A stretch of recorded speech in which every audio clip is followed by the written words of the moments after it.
Hola chicos, en este episodio daremos un vistazo a la historia del cristianismo primitivo. Hablaremos sobre algunos eventos clave entre el fin del Nuevo Testamento hasta aproximadamente el año 300 después de Cristo. Comencemos con el tema de hoy de inmediato.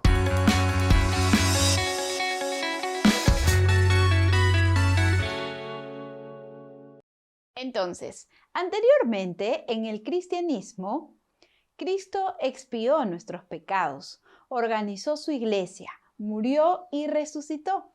Los apóstoles de Cristo predicaron el Evangelio, incluso mientras estaban a punto de morir. El mensaje del cristianismo continuó extendiéndose por todo el Imperio Romano. Los romanos de la antigüedad eran paganos, lo que significa que adoraban a muchos dioses. En el gobierno romano no había separación entre la Iglesia y el Estado como sucede en la actualidad. De hecho, el Pontifex Maximus era un cargo del gobierno. Con frecuencia quien asumía este cargo era el propio emperador, que se encargaba de regular la religión en el imperio como un secretario de religión.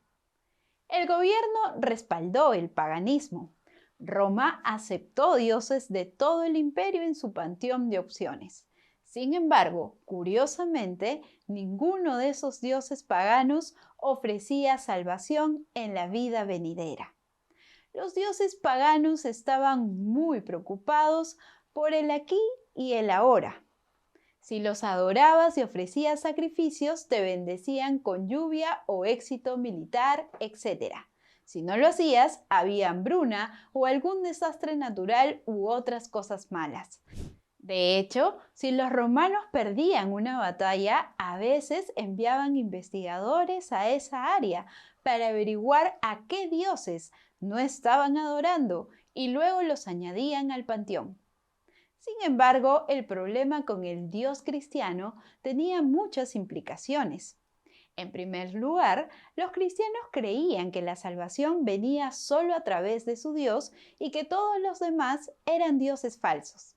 Se negaron a ofrecer sacrificios a los dioses paganos. Además, se negaron a ofrecer sacrificios al emperador romano, a quien se consideraba casi divino. Así que no solo se les consideraba desleales al imperio, además, al no adorar a los dioses romanos, sus acciones se consideraban peligrosas, ya que podían provocar la ira de esos dioses. Entonces, cada vez que sucedía algo malo, este nuevo culto religioso era un blanco fácil. Las persecuciones de la antigüedad radicaban principalmente en violencia colectiva o persecución a nivel del gobierno local. Los cristianos tenían que adorar en secreto, mientras que la gente hablaba mal de ellos públicamente y difundían rumores sobre sus creencias. La Santa Cena se interpretó como canibalismo, debido a que se reunían en secreto y se saludaban con un beso santo. Se decía que eran un culto sexual y escandaloso y cosas por el estilo. La mayoría de los estudiosos creen que la persecución oficial que autorizó el gobierno comenzó bajo el gobierno del emperador Nerón. Entonces, alrededor del año 64 después de Cristo, la mayor parte de Roma fue destruida por un feroz incendio. Según el historiador romano Tácito, circulaban rumores de que el propio Nerón provocó el incendio, por lo que él a su vez culpó a los cristianos y ordenó que fueran detenidos y asesinados. Hombres con pieles de bestia eran destrozados por perros o atados a cruces, o al caer la noche eran encendidos como antorchas vivientes. Se cree que tanto Pedro como Pablo murieron en la purga. No era un buen momento para ser cristiano, ni tampoco era un buen momento para ser judío. En el año 70 después de Cristo, bajo el mando del emperador Vespasiano, Roma sofocó una rebelión en Jerusalén que destruyó el templo y gran parte de la ciudad.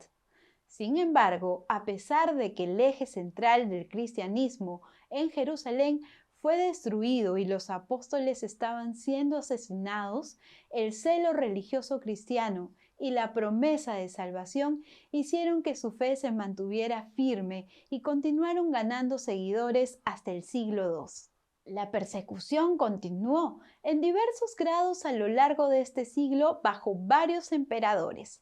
Sin embargo, este siglo también es digno de mención por la cantidad de nueva literatura cristiana post-apostólica que se publicó. Temas relacionados con Ignacio, Justino, Martir, Irineo, Clemente de Alejandría y otros. Además, recuerda que el cristianismo era la religión con menos fieles en ese entonces. A medida que las personas se convertían al cristianismo, trajeron consigo el bagaje de sus creencias anteriores. Asimismo, después de que terminó la época de los apóstoles itinerantes, el liderazgo de la Iglesia recayó en los obispos locales, generalmente los obispos en áreas más metropolitanas o en las iglesias establecidas por los apóstoles tenían mayor influencia. Por ejemplo, a veces el obispo de Roma actuaba como mediador cuando surgían desacuerdos entre otros obispos. Sin embargo, la autoridad absoluta del obispo de Roma, más tarde conocido como el Papa, era un concepto que continuaría desarrollándose durante muchos años. Mantener un conjunto unificado de creencias en toda la cristiandad fue un asunto difícil. Hubo un debate interno sobre las creencias y los disidentes casi cristianos que habían comenzado a desarrollarse y seguían surgiendo hasta el siglo III. En el año 260 después de Cristo, el emperador Galieno emitió un edicto de bienvenida que básicamente permitía a los cristianos adorar libremente. Así que los cristianos disfrutaron de una paz relativa durante más de 40 años. Eso terminó en el año 303 después de Cristo, cuando el emperador Diocleciano emitió múltiples edictos en lo que ordenó que las iglesias cristianas fueran destruidas, confiscadas de la tierra y se quemaran sus libros. Diocleciano quería que los cristianos volvieran al paganismo romano tradicional y las cosas se pusieron sangrientas. Aquí es donde terminaremos este episodio. Pero como veremos en el próximo episodio, a pesar de la persecución externa y la división interna, el cristianismo de una forma u otra llegó para quedarse. Obviamente, hay muchas cosas de las que no hablamos aquí, así que siéntete libre de dejar un comentario o visita nuestro sitio web para obtener más información sobre este tema. Y que tengas un maravilloso día. Nos vemos en un próximo segmento de masfe.org.